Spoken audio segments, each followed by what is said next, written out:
All right. Gall Valerius. Oh, yeah. That's a dead giveaway. But carry on. Hold on. Let me get his resume up.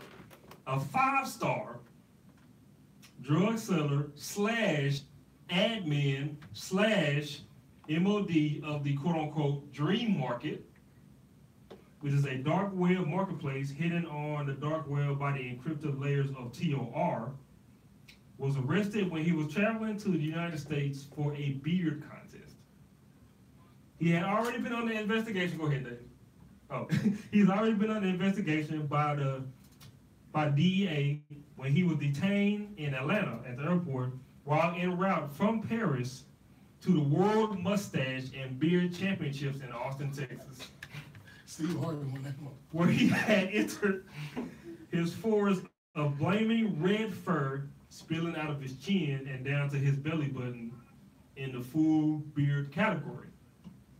Valerius, who was also, French, resident, pleaded guilty when the Department of Justice announced that the charges are narcotics trafficking and money laundering.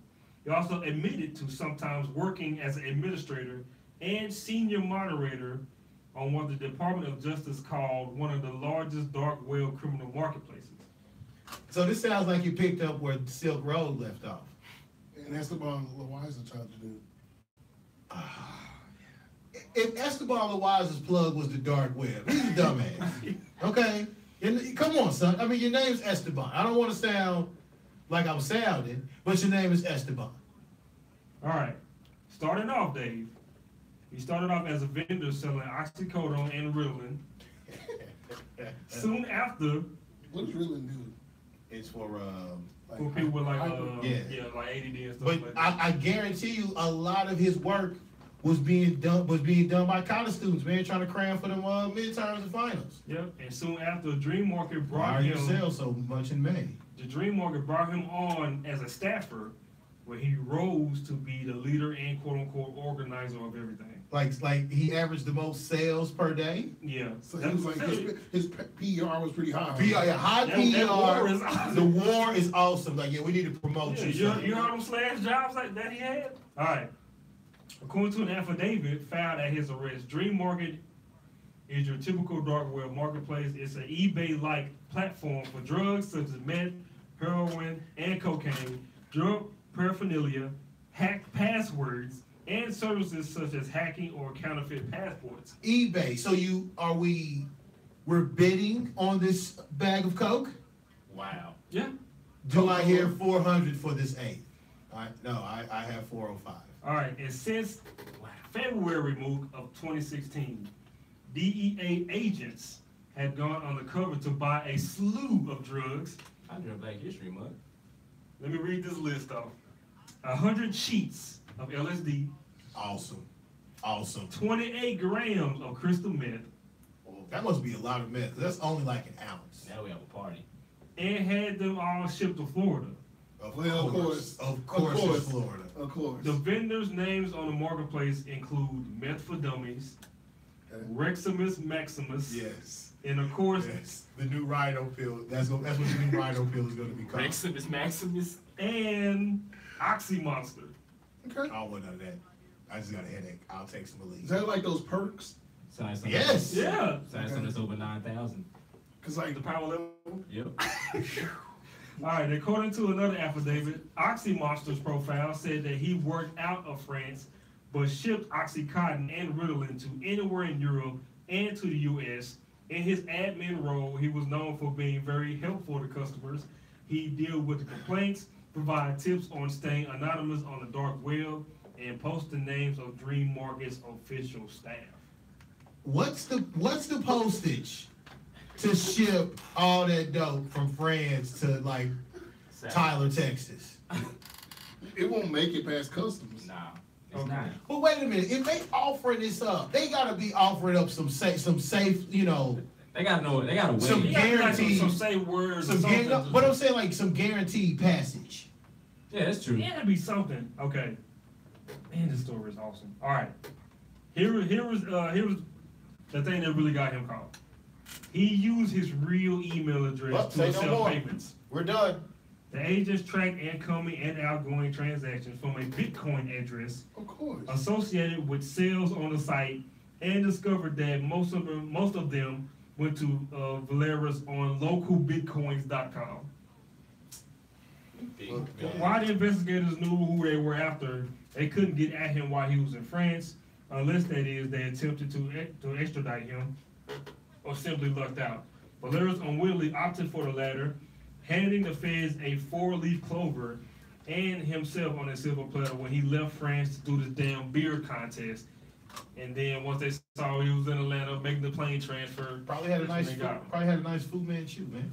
Look, I hear stories like this, bro, and I am convinced that like paper cash will always be around because the Bitcoin, your Cash Apps, PayPal's, your Venmas, they all can be tracked.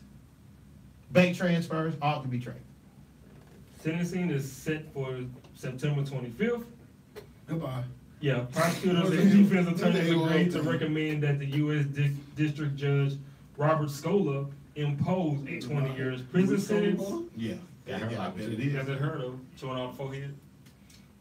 Though he could get time taken off for agreeing to cooperate in murder investigations Sorry. online drug sales. Sorry, neighbor. I'm trying to come home. Dimes, you know what I'm Mhm. saying? Again, He's bigger than Nino Brown. pay cash for your drugs. No, man, you gotta have him. Bro, but if you need oxys that bad to where you like going to the dark web and like having had your dope shipped from France, dog. Friends, bro. I'm with you there. How You about got a that local shit, plug? bro? Oxy Monster, bro. Like that gotta be like. It's just the names of them just, bro, we good. Somebody was like Kendrick Perkins. And on that note, we go from drugs to baseball because there's no better way to transition from drugs to baseball. Hendo. All right, so there's a great story right now going on in baseball, and it involves the Texas Rangers. And there's a kid that got called up just a week before, actually last week on Sunday. His son was born, and shout out to Jose Trevino, the catcher. He was called up on Sunday, which his son was born, and also his father passed away. All this happened all at once. So he didn't really get a chance to play until like the first game of this series versus the Rockies, and he got a hit. His first hit, which puts him in a rare category of the only person or only catcher in MLB history. His first hit is an RBI single. So he also got his hit that way. His first hit. Well, last night they were playing the Rockies, of course, and they were down 12-10 in the ninth inning. And Robinson Chirinos, he messed his foot up because he got hit by a pitch from Wade Davis early in the game. So they brought in Trevino to like bat because they had to bring a bat in. They had just brought in Beltre, who had rest that day, so they brought in Trevino. So just to keep it ideal here, bases loaded, 1 out. So scenario here is that, man, he can double play, he's a ground ball hitter, game's over. And Wade Davis is pretty much automatic, right? Well, Trevino comes up to the plate, and the count got down 3-1. Trevino did a good job of just being patient. First, he tried to knock it out the park, you could tell. So he kind of calmed down for a minute, and it was kind of weird. It's kind of like this is a perfect movie scene. Like his wife, mother, and son, newborn, were right there where he could look at him. So he kind of looked at him, and like you can see his mom kind of like just give him his graces or whatever.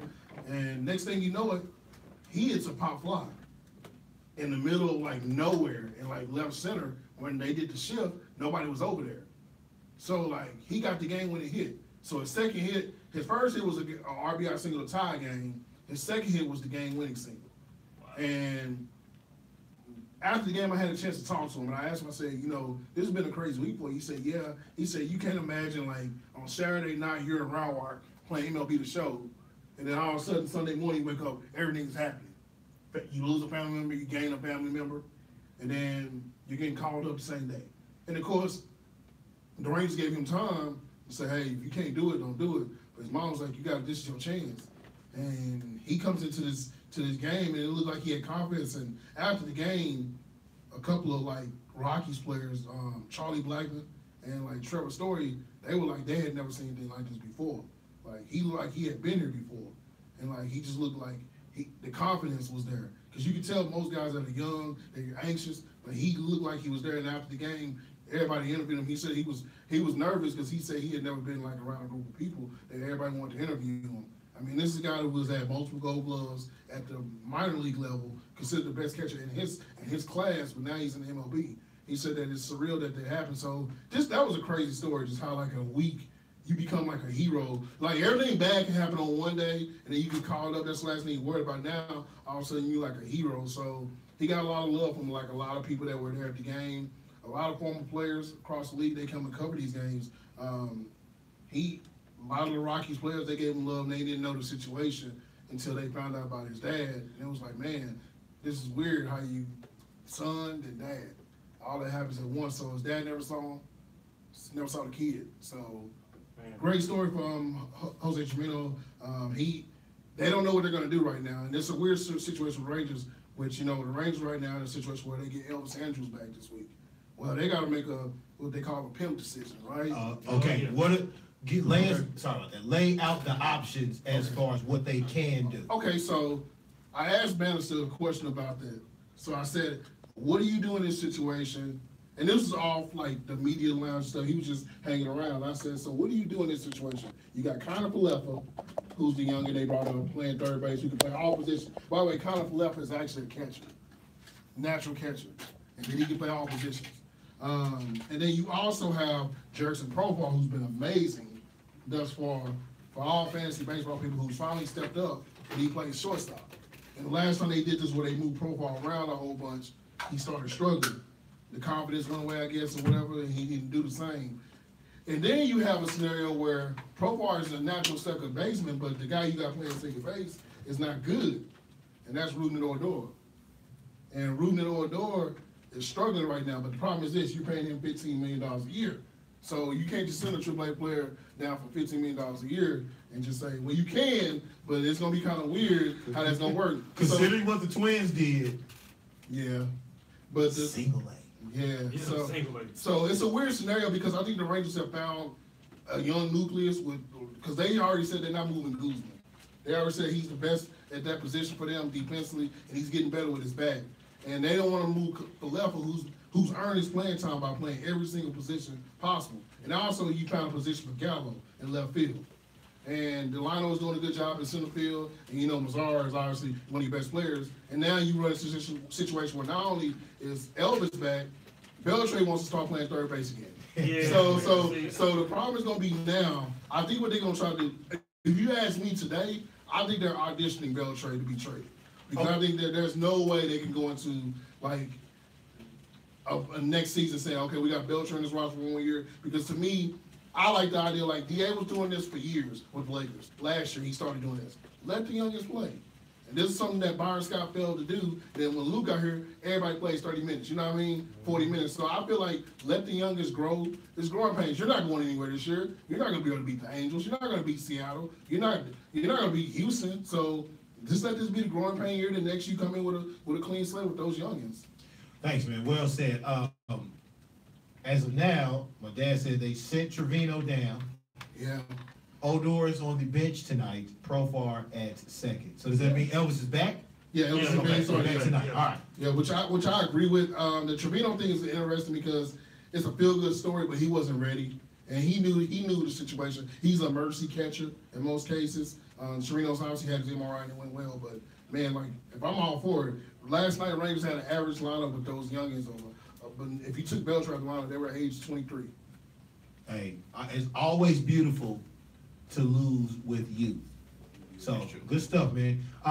Astros reclaiming their spot amongst the elites in baseball. Finished off a 10-0 road trip. They have won 11 in a row. They were cheaters. And after Seattle has not fell off. It's not like they were losing during this streak, but now all of a sudden they are 1.5 games out of first place. So, and the runs are coming along too. I think they outscored their opponents by 41 during this 11-game winning streak. So Astros looking good. Yanks and Sox are maintaining. I see the Indians have finally gotten over 500 in that wretched AL Central. We appreciate you, Miguel Cabrera. How many years? Detroit paying Miggy. Congrats, I think he's got at least 4 or 5 years left on that deal. And he's, by the way, he's like sneaky young. He's only like 35. And I say only because I thought he was way older than that. And a little love to your Atlanta Braves. They got a return. First place Atlanta Braves. Mark Morrison return, right? For one young Acuna. Oh yeah, okay. Acuna's back because listen, did you see the knee injury book? Ooh. Very scary. Very scary. That was ACL. That was everything. Only a sprain, so he is back. They're getting a nice mix of young and old. Did the Cubs win last night? Was that a clean sweep of the Cardinals? They have swept the Cardinals. Now they're only half a game behind the Milwaukee Brewers, which is very shocking. Man, look, man. Anybody would have said the Brewers would have been at first? Look, man, I know they probably have the best relief pitcher in baseball, and Josh Hader, but I would have never thought in my wildest dream that they would be like, they are like clear cut the best, like record wise, they can make a case to be the best team in baseball. But like, they gave Lorenzo Cain big dollars. They signed a couple of free agents, so they appear to be, a team that is going all in. Kershaw is a wrap, huh? 4th straight year with back injury, and it seems like we just avoiding surgery here. Okay, I think, man, that, and then also like, I'm beginning to think like I heard a Rockies announcer when he was in the media lounge say, man, a lot of these guys like Kershaw, these guys that are older, they need to consider being like super relievers at this point in their careers. Hey, full Tampa Bay Rays, man. Like you know what the Tampa Bay Rays do, right? Not if I'm the Astros. So all right, Cliff Notes version.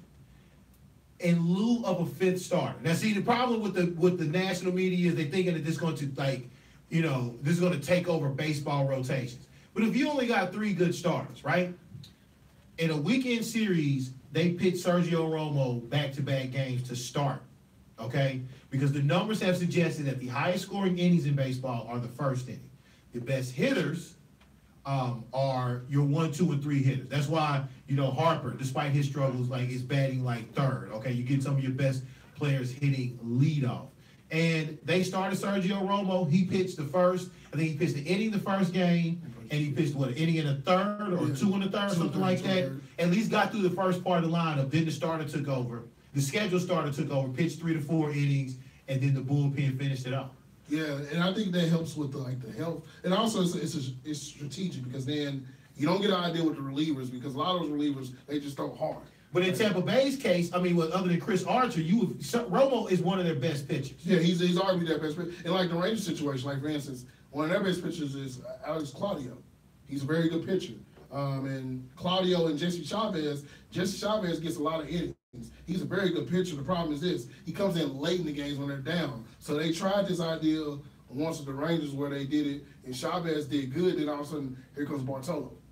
And it's like, whoa. And then not only did it help them, it also, strategically, it kind of, what to expect from the hitters. Because one thing I learned is this, those pitchers look at the hitters, they say, well, he's swinging at everything low today. He's swinging at this today, so we got an idea. And it's also, like he said, a lot of those relief pitchers have specialty pitches. They're not, throwing 5 different things. You get, the Josh Hader who throws the knuckleball. And imagine coming to a game with none but knuckleballs coming at you. And then also, here comes the heat. The Rockies last night should have did that with John Gray. John Gray throws 100, easy.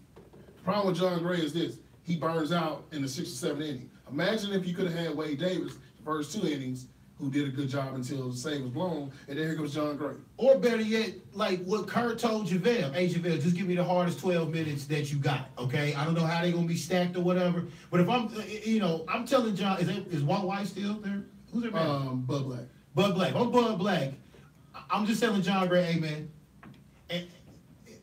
just give me 30 of your best pitches. Because think about or give me 3 innings of your best work, and we can just do this by committee. The problem is that the starters are going to resist. Like the big time starters, they're going to resist. Last thing, Chris. And just think about this real quick with John Gray. He's 6-7 this year, right? ERA is over 4. He doesn't give up a run in the first 5 innings of the game ever. And then all of a sudden the 6th inning. So imagine if you could reverse that to say, okay, Innings 3 through 8. Go 4 hard, or Go just give me big. your first 4 hard, and then we just go. Yeah. You know, we'll go with the bullpen after that. Oh, we're gonna put Wade in the first 2. That we know you give us 5 good innings. You're gonna get the count as the win because in baseball after 3 innings, that whoever the pitcher is, if he's not in 3 innings, the next pitcher gets the win. Well said. Let's take a break. When we return, we will get to the fight stuff over the weekend. I mean, it ain't even really about the fight. It's sort of the ramifications of the fight. Got 2 WWE pay-per-views to look at and also some leftover residue from E3. Most Sports Talk on theafterparty.com. Where's Virgil?